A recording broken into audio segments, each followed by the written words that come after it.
Hi guys, and welcome back to my channel. It is such a beautiful day out, and the children are playing, the dogs are barking, and the traffic is flying by, and the planes are going in.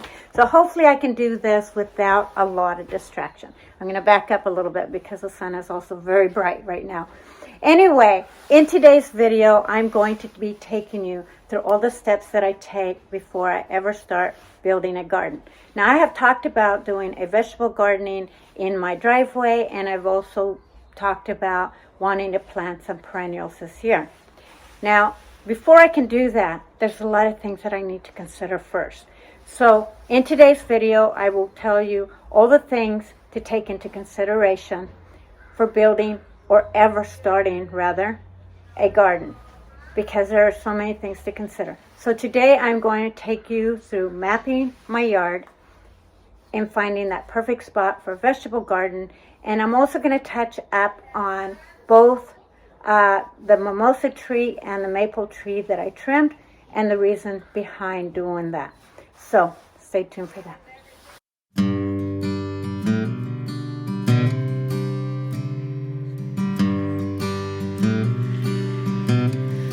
Bottle of wine will get me every time.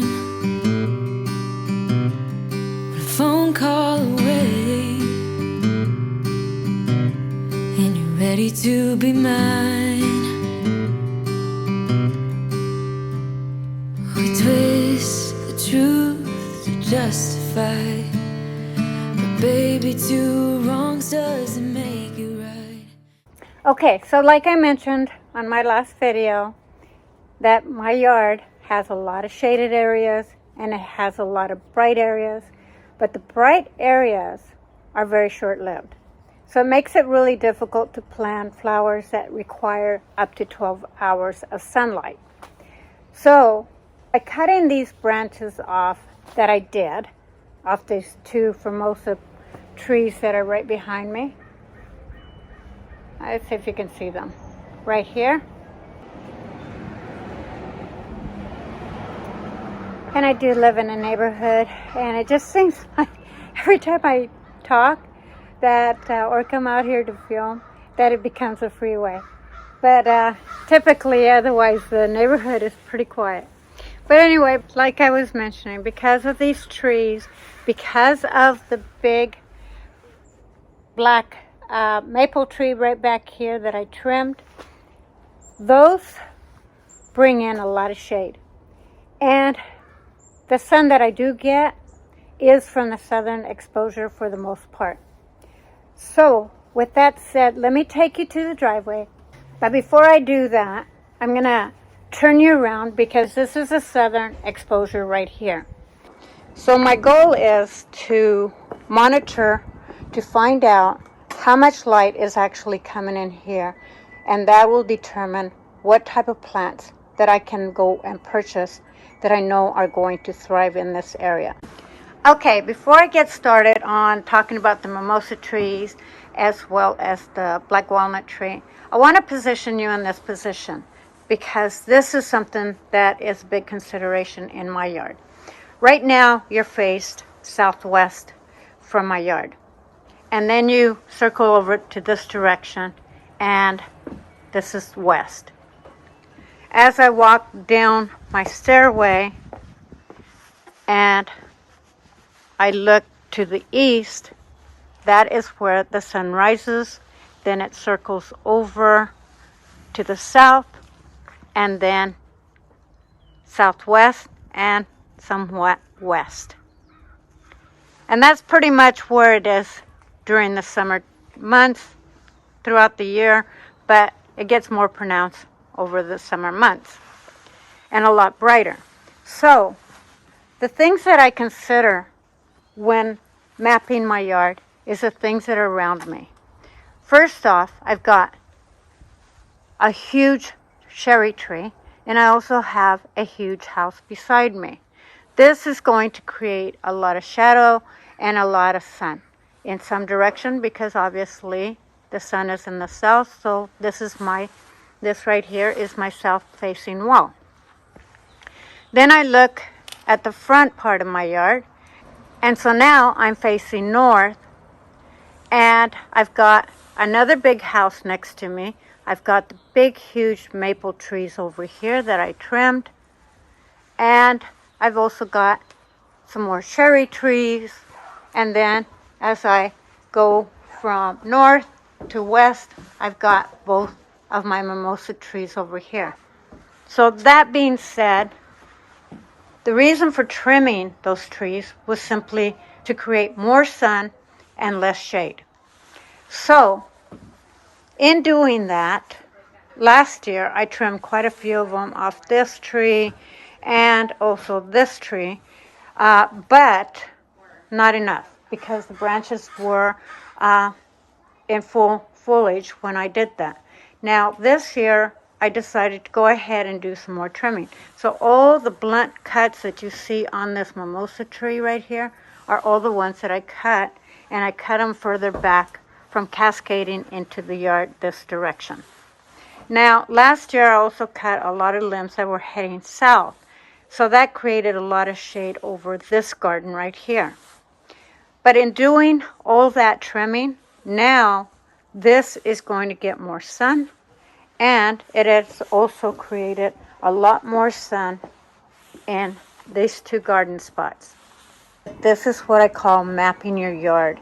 So if you're looking to buy, whether it's perennials, annuals, or sun-loving plants that require anywhere from 4 to 12 hours, or shaded plants, this is something that I would highly recommend for you to do.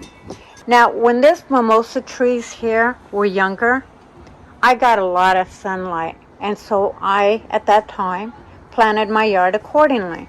But those trees grew up, and now it blocked it, all these branches. And as you can see, there's still some branches here and some branches on this one that are cascading over the yard that will create some shade.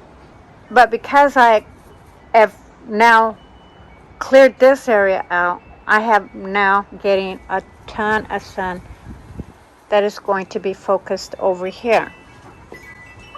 And by doing so, it is also, as you can see on my driveway, it's going to bring a lot of sunlight.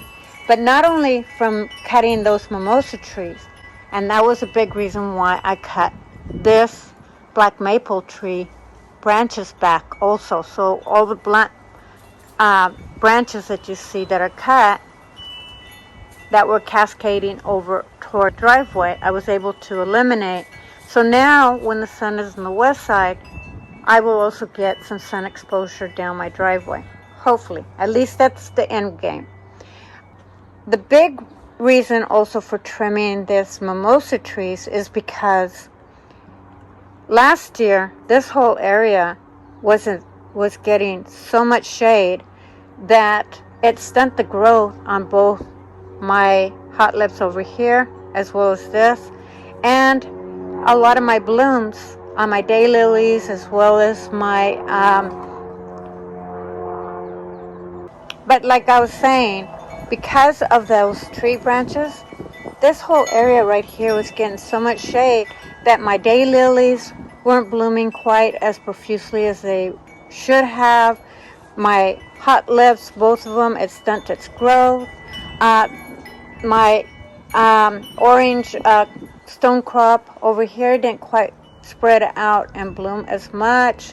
My heuchera over here now looks beautiful. It struggled a lot last year. My Jupiter's beard still did okay because I can accept shade, but yeah, it really suffered.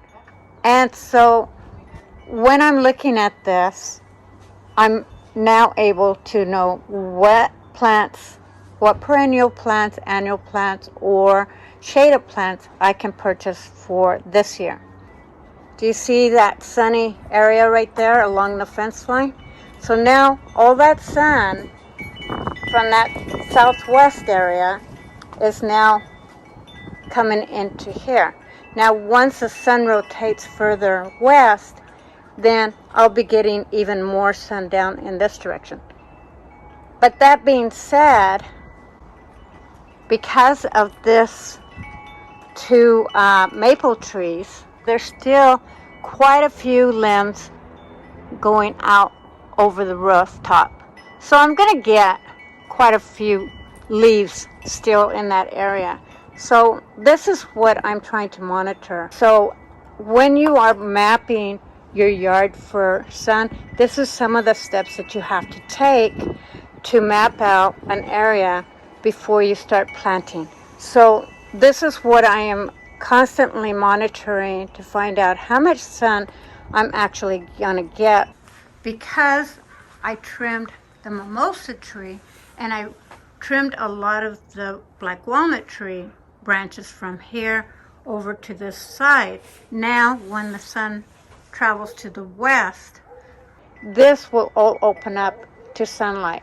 So my whole thought process right now is to do a vertical gardening, like right in this area right here, and also way down here.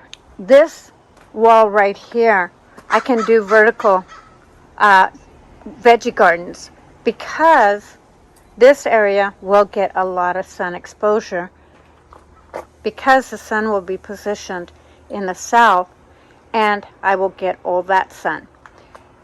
This is why I'm able to garden on top of my chicken coop as well as on top of the runner right over there. Now, this pergola did block off a lot of sun that comes in to this south or east facing wall. But this whole wall here gets a lot of sun in the afternoon. So that's where I'm going to be extending my garden. And I mentioned that a few times. But now you know exactly how you can map out your area, because look at this. I've got a lot of large tree, not to mention my eucalyptus tree. I mean, I've got a ton of trees all around me that have potential to blocking out sun into my yard. So this is why it's very smart to do yard mapping, because you will be successful in gardening if you're able to do that. The other thing that I did out here, and I did this off camera when I was doing this because it was getting dark, and I actually ended up trimming a couple of the branches all the way to the trunk that I hadn't gotten to, and I still need a few. As you can see, there's some blunt cuts on a lot of these branches. Those are the branches that I was able to cut back, especially further up here. And I can't reach them just yet to cut them further back.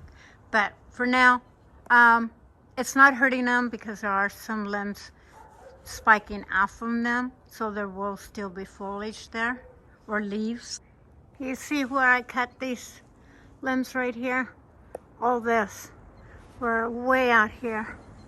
So I was able to cut them. So that will bring a lot of sun over to this direction. But look at this very tall black walnut tree. So there's still going to be quite a bit of limbs. I mean, this is a humongous tree, so there's no doubt going to be limbs going across. But for the most part, I have them away from the yard, and hopefully enough that I can get good enough sun exposure for this garden spot as well as that garden spot, as I mentioned earlier. Anyway, you guys, that's going to do it for me. Please give me a big thumbs up, and don't forget to hit that subscribe button and that notification button so you catch me on all my videos. But more importantly, you guys, get up, get out, get active.